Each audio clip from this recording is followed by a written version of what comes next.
You mentioned, David, Henry Kissinger, and I think he first was noticed by the Rockefeller family after he wrote a very erudite work on nuclear weapons and nuclear war back in the late 1950s. Nuclear weapons and foreign policy. Right. Yes. It was then published, and from that time on, he became pretty close to the Rockefeller family. Well, he did. Actually, I guess I was the first one who got to know him because he was a member of an organization called the Council on Foreign Relations in New York, and there was a study group at that time that he, as then a young instructor at Harvard, presided at. I was so impressed by him that I introduced him to my brother Nelson, who was then governor of New York and was then considering seeking the presidency of the United States.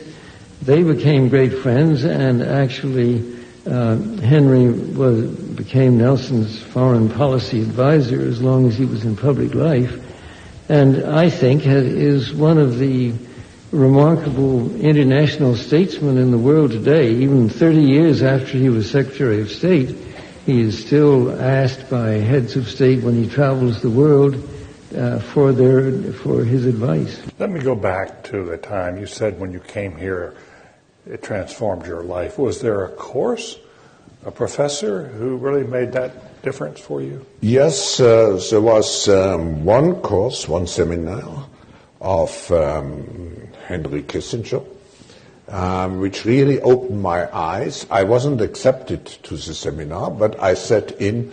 I think he let me in because I was German. And it was relatively shortly after the war. There were not too many Germans here.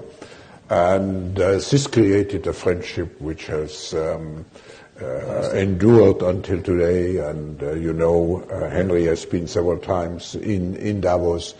And I think it was mainly participating in his seminars that I developed my interest for geopolitical affairs.